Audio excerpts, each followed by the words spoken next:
Who are the notable unrestricted free agents and wide receiver and tight end? What effect will that have on a lot of fantasy football team fortunes? It's time to break it down right here, right now.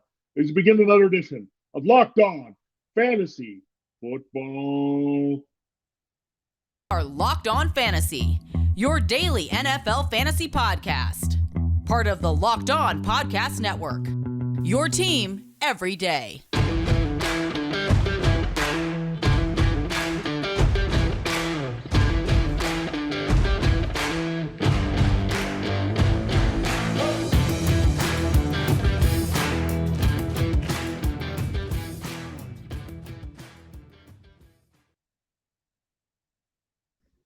Greetings, everyone, and welcome to another edition of the Locked On Fantasy Football Podcast. As usual, I'm your host, Vinnie Iyer, and I'm not doing this. I'm writing about NFL and fantasy football for sportingnews.com. Come to site. We've got you ready for Super Bowl 57, breaking it down, Eagles, Chiefs, all kinds of angles there for you, betting, just a breakdown of the game. We'll have a full comprehensive look at that game for the rest of the week after today's show. We're going to wrap up our look at the free agent offensive skill players. We looked at quarterbacks and running backs in our previous two shows. Now we're going to combine wide receivers and tight ends and look at what that market looks like, the players that are likely to stay on their teams, likely to change teams, as well as what happens to those teams in different circumstances there with staying or going at those positions. So a little bit of a fantasy football advanced scouting mode for you as we take a little bit of a break from the Super Bowl, but we'll go all in with Super Bowl 57. We'll have the usual matchup show on Matchup Wednesday where we look at the rankings. We know it's a limited group of players there overall, but quarterbacks, running backs, wide receivers, and tight ends, how they stack up against the particular defensive players in this game. And we'll have a prediction for you in terms of who covers the spread, who wins straight up, and the game total. And then we'll dive into the prop bets there for the FanDuel Sportsbook on Thursday show, and then we'll close with our DFS look, as we always do on Friday, looking at FanDuel cash games, DraftKings tournaments, as well as our prize picks of the week. So a lot of good stuff coming here on Locked On Fantasy Football as we get ahead of Super Bowl 57. Thanks again for making Locked On Fantasy Football your first listen today. We're free and available to you on all platforms. I'm proud to say this episode of Locked On Fantasy Football is brought to you by Nissan. The only thing more exciting than the big game is the all-new, all-electric 2023 Nissan Ariya. There's only a few days left until the Super Bowl. Are you ready? The Nissan Ariya, the EV for people who love to drive. Learn more at nissanusa.com. I'm excited. I've looked at that car, and it looks pretty fantastic here. So great to be on board with Nissan here on Locked On Fantasy Football. All right, we'll dive right in. Let's look at the top 5 free agent wide receivers. According to me, you can check out these free agent rankings there. This is part of the top 50 at sportingnews.com. We also look at the best players by position. So this group of wide receivers will be up there if you need a refresher, and also the tracking of when these guys potentially get signed or re-signed here going forward this offseason. All right, one guy I don't think is going to be re-signed is Jakobi Meyers. He's been the Patriots' number 1 receiver by default here of late because they really haven't found much else. They've flashed Nelson Aguilar. We've seen a bit of Kendrick Bourne.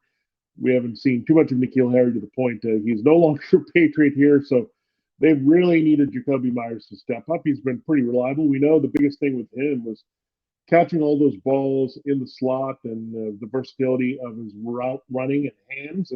But the thing that was missing for a long time was the touchdowns. Then he started to score, and then he liked scoring. And he was a pretty consistent, available player there for Mac Jones in the red zone. So Jakobi Meyers just turned into their go-to guy now.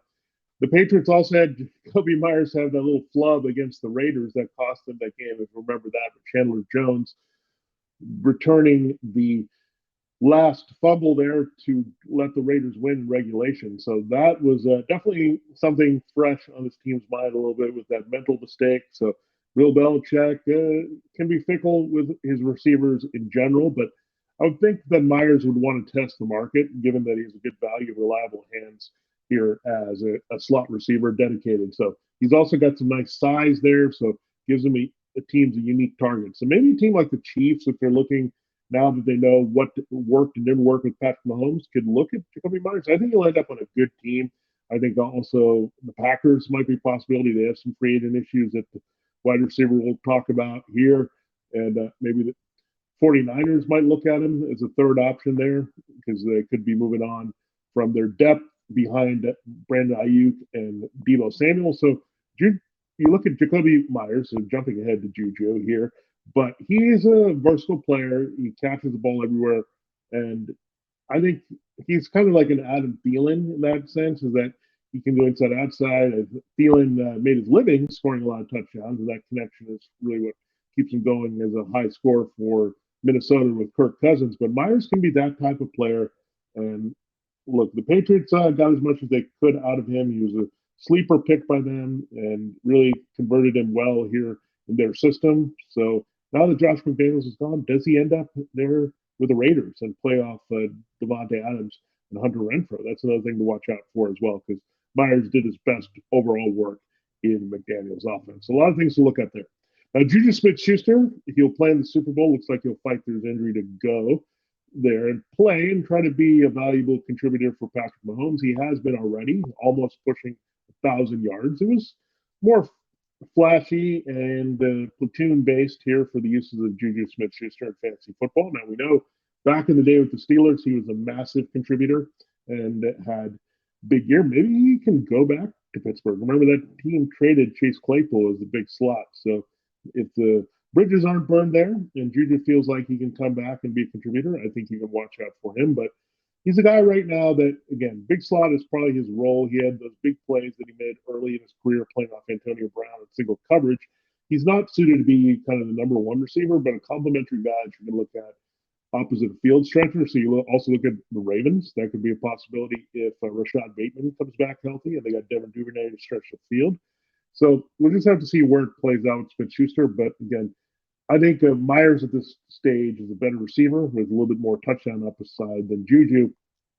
And also Myers also not having as many injury issues and being able to play through them. Smith-Schuster's had those pop up here the last few seasons, dating back to his slow down time with the Steelers for the last couple of years and then going into the Chiefs. So we'll see. But again, JuJu kind of tells you where the market's at if he's number 2 on the board. Now, Lazard was scoring a lot of touchdowns from Aaron Rodgers. Does he follow Rodgers potentially? If Rodgers changes addresses, does he have a role with the Jets potentially if they're done with Corey Davis and put him in with Garrett Wilson and Elijah Moore? Does that work? Having that big guy there, we saw what happened there in Green Bay when he was trying to help the youngsters Christian Watson and Romeo Doubs. So maybe you have Rodgers end up with the Jets and he lobbies to get Lazard there as a third receiver. So something to look at there. And I automatically would think he's kind of more number 2 playing off Garrett Wilson. He would have a lot of value given the familiarity. We also know that Nathaniel Hackett's there, so that could be a good transition for Lazard, regardless of if Aaron Rodgers ends up there. So that's something to watch out. I can also see him end up in Denver, complementing Cortland Sutton and Jerry Jeudy. If Jeudy plays the slot, they can interchange him with Lazard and play him on the outside. This is the post-Hackett offense in Denver with Sean Payton and that coaching staff. So there's a lot of potential for Aaron Lazard in free agency. The Raiders are going to pop up for all these guys. I also could see Lazard fitting nicely in the Patriots if they want to go in that direction versus Myers. So I think he was a little bit inconsistent, but he was a key scoring threat for Aaron Rodgers for much of the season. He's got a big body, 6'3", 6'4", can catch most things. So, again, 3 very similar receivers at the top of the rankings now.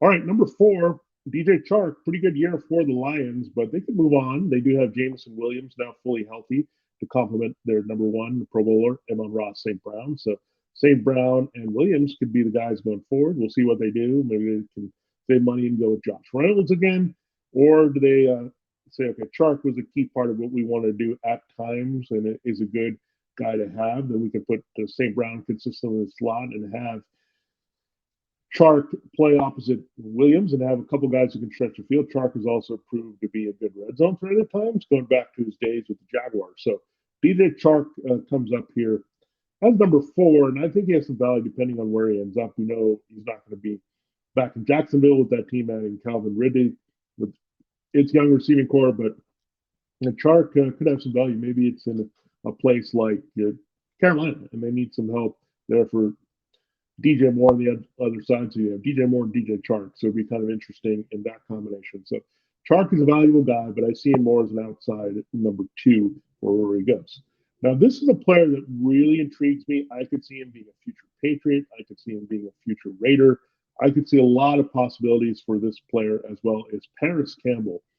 I think if this kid stays healthy and if he's used properly with his open field quickness, watch out for Campbell really racking up the catches. Does he end up somewhere in it like Atlanta, where you would play off the Kyle Pitts and Drake London and be the third target there? So something to look at there with Paris Campbell. Does he stay in Indianapolis with the changing potential of the quarterback situation?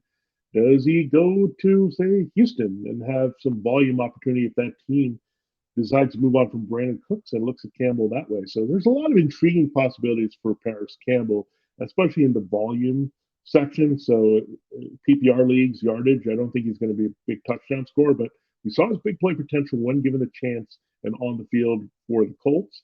And I think he can build into that. And I think it would behoove him to leave the Colts because you have Michael Pittman Jr. and Alec Pierce probably being the top receivers there. So Campbell can really be treated as a busy slot elsewhere.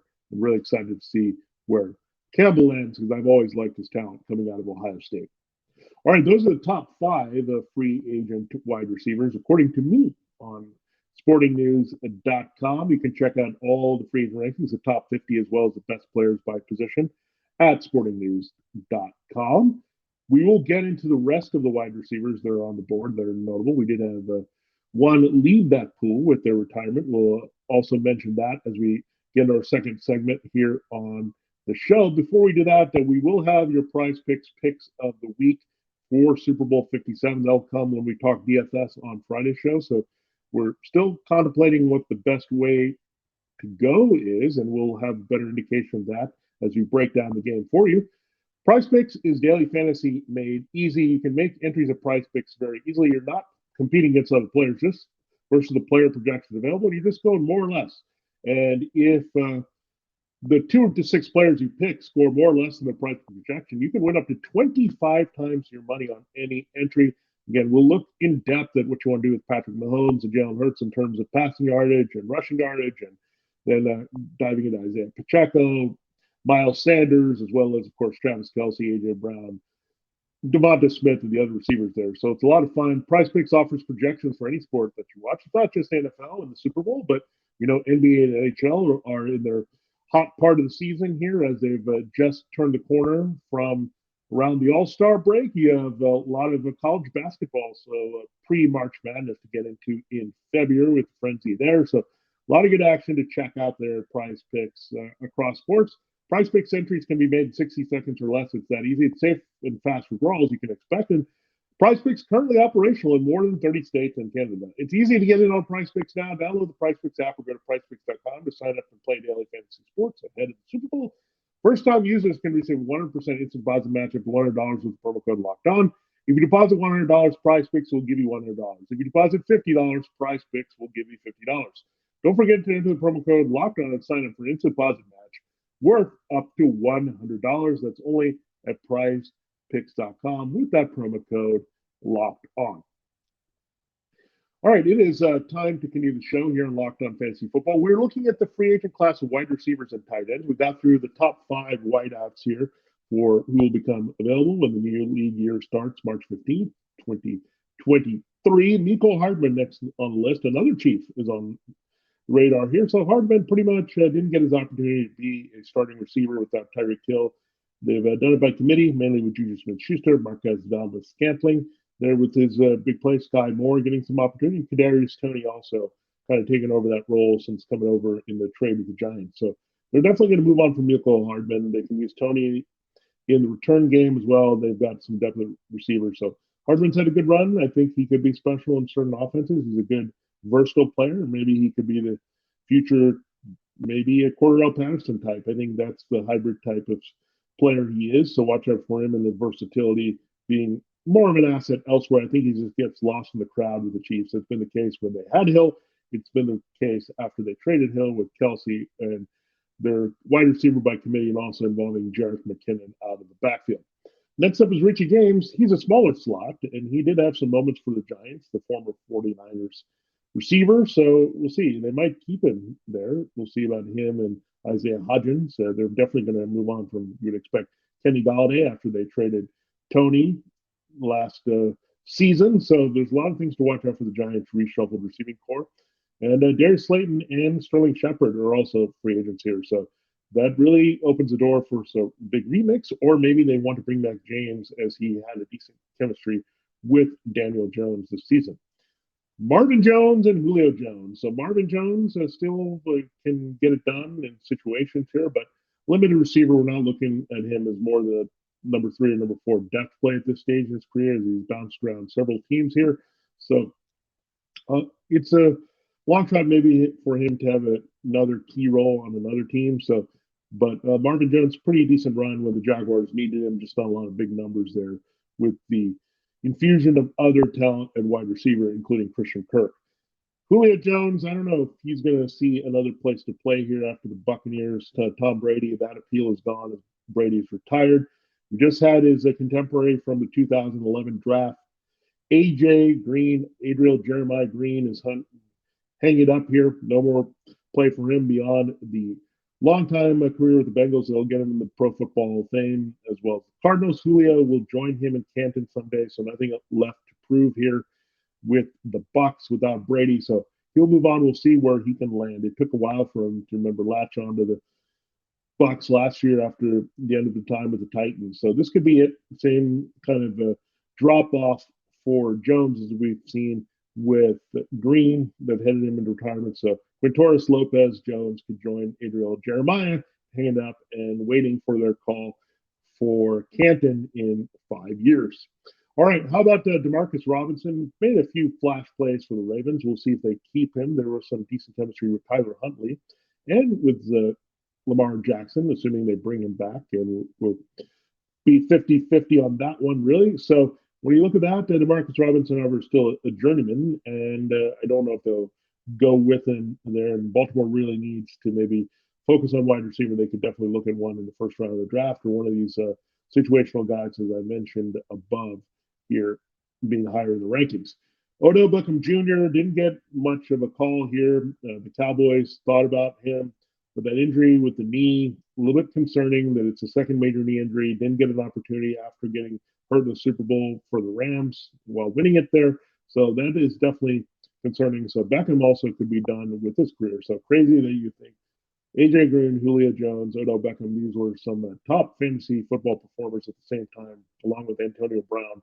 All these guys could be done with the league here in 2023.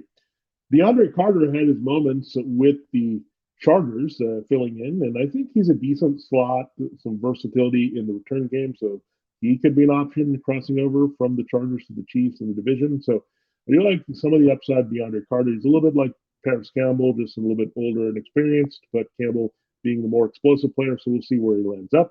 Juwan Jennings, notable, he's a free agent, so one less mouth to feed there in San Francisco, potentially coming up with Danny Gray stepping up on the depth chart behind Ayuk and Samuel there. So that's something we want to watch with Jennings being out of the mix, and that could lead into whether it's Trey Lance or Brock Purdy quarterback next year, that you really focus on the big three of Samuel, Ayuk, and tight end George Kittle for this passing game with those young quarterbacks. Matt Collins, the Raiders outside number 2, complimenting Devontae Adams and Hunter Renfrow in the slot. He's a free agent, so we'll see where he ends up.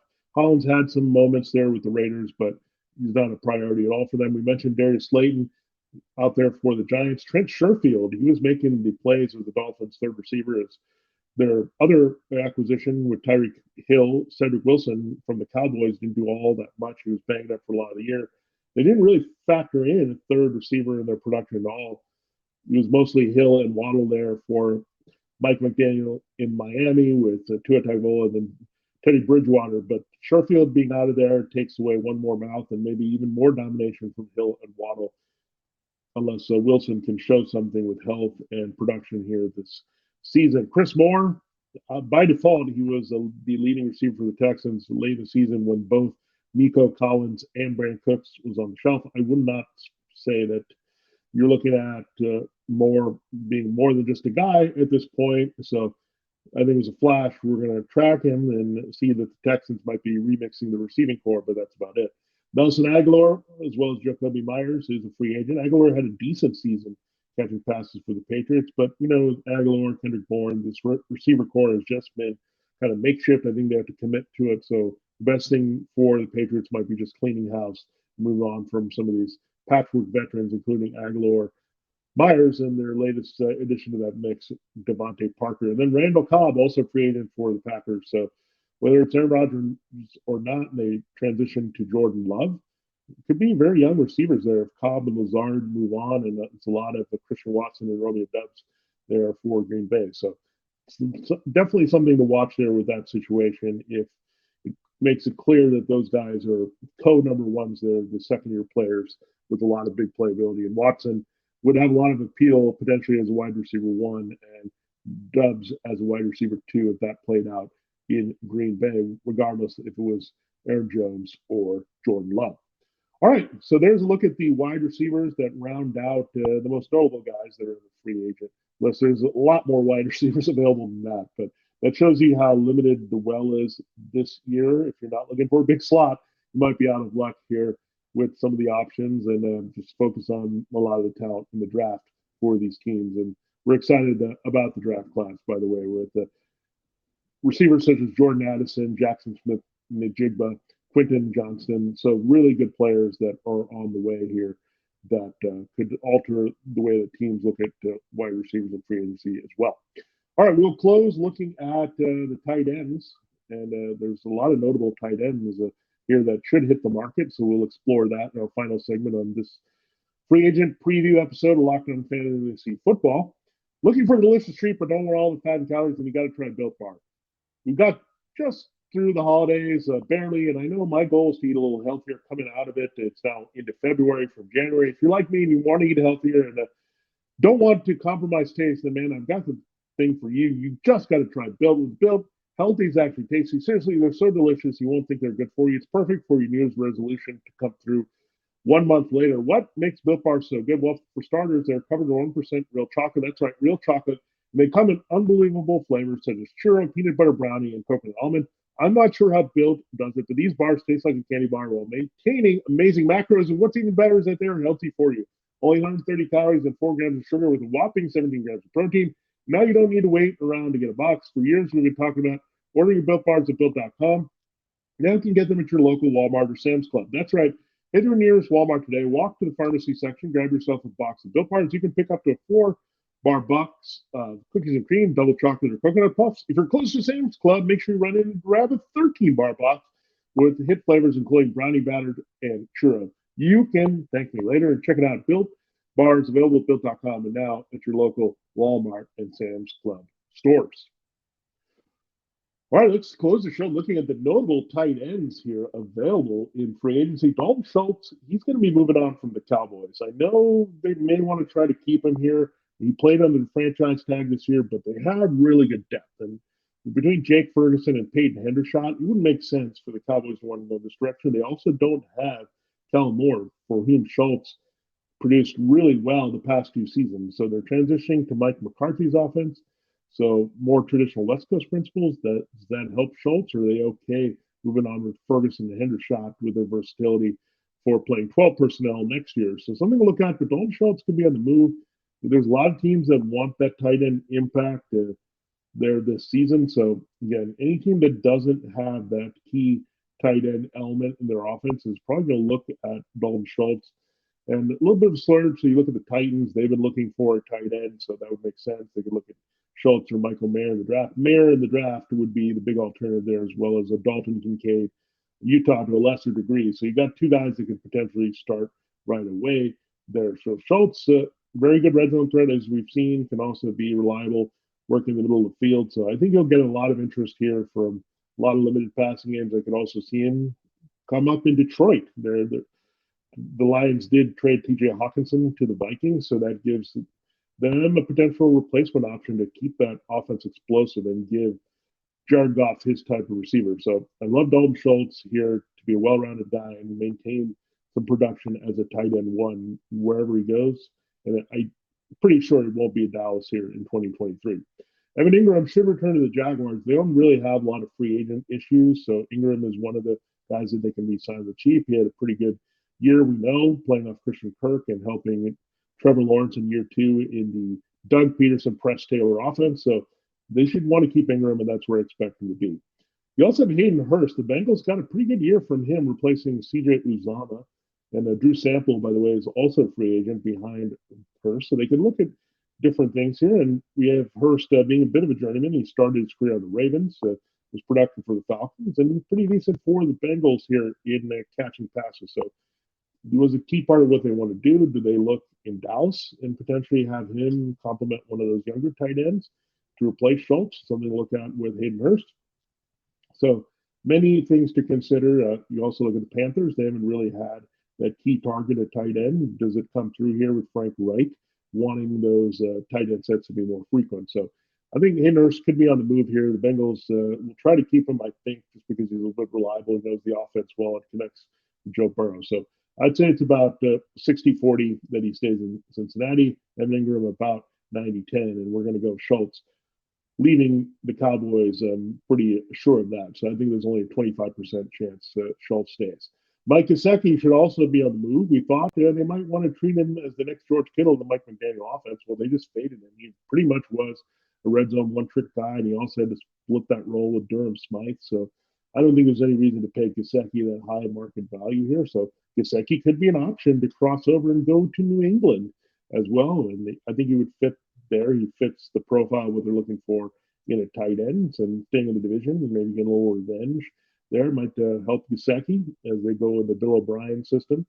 And remember, Bill O'Brien was at Penn State because Gesicki was at Penn State, so that would be a really interesting fit here. And really, the Patriots want to rebuild that. And O'Brien also ran that famous two tight end set that involved Rob Gronkowski. Now, I'm not saying Gesicki is going to be Gronkowski, but landing in New England, there's something to look out for. They could change things. And Jonas Smith and Hunter Henry haven't been all that healthy, so you could see a Henry Gesicki combo. That could be something you deliver, and maybe the Patriots move on from Jonas Smith. So there's a lot of things to look at here. And then, of course, you look at, do they need a little bit of depth behind Darren Waller? You have the Josh McDaniels situation, so you can end up with the Patriots' former offense coordinator, and a lot of possibilities here for Gesicki going forward here to land on a decent team and be rather productive because of his red zone prowess in his hands in that capacity. Irv Smith Jr., this probably going to be a flyer guy that someone looks at. He's definitely been replaced by T.J. Hawkinson. I don't think the Vikings are invested in Irv Smith with the durability issues there. He might have been the next Hawkinson coming out of Alabama, but now he's going to be looking for another spot here. So Hawkinson clearly going to be a key target going forward, and maybe the second best fantasy option after Justin Jefferson in that passing game for Minnesota. Austin Hooper, he is a free agent here, so that also means behind him, Jeff Swain means the Titans could be looking for tight ends. Any of these tight end options you mentioned, Schultz, maybe Engram staying in the division, Hurst staying in the conference, Gesicki looking at, could see the Titans as a good opportunity there. And we'll watch that for sure with Titans wanting to have that key part of the offense back here for whoever's a quarterback, whether it's Ryan Tannehill or Malik Willis in 2022. The 49ers backup tight ends, Tyler Kroft, who missed that infamous block against Hassan Reddick early that game that got Brock Purdy hurt against the Eagles. He's probably not going to be coming back. Neither is Ross Dwelly. He's been an okay guy, but they really don't need to invest too much there at tight end behind George Kittle, as Kittle has been a little bit more durable there. So we'll see if they help him differently in two tight end sets, but that should even help Kittle's production and snap count go up even higher with that situation. For the Falcons, Miko Pruitt really stole a lot of work from Kyle Pitts. Pruitt is now a free agent, so if they go after, say, that receiver to complement Drake London and Pitts, that would really help. And it's not Pruitt to be a bit of a vulture there for Pitts' production. And we saw him do a little bit more when Pitts was hurt, but we want Pitts, when he comes back healthy, to be a big part of what the Falcons do. And you don't want anyone taken away from those TDs that potentially could come here with their remixed quarterback situation right now with Desmond Ridder set to start for Atlanta, barring what they do in the draft or potentially trading for Lamar Jackson. So something we're definitely going to watch with the Falcons. Pass game, we can only go up after being so run heavy and productive in 2022. Thanks again for making Locked On Fantasy Football your first listen every day. Subscribe to the Locked On NFL podcast and get daily conversation on the biggest NFL stories, including Super Bowl 57 and upcoming free agency and the trade market, plus in-depth analysis of the biggest games and NFL predictions. You'll get that for the game the Sunday, this Friday, and on Monday. Local insiders from the Eagles and Chiefs will break down what happened over the weekend with the game-to-game episode for you. Locked On NFL available on YouTube and wherever you get your podcasts. For Locked On Fantasy Football, this has been Vinnie Iyer. Thanks for listening, and we'll catch you tomorrow as we break down the matchup of Super Bowl 57 with prediction and breakdown of the position success here on Sunday.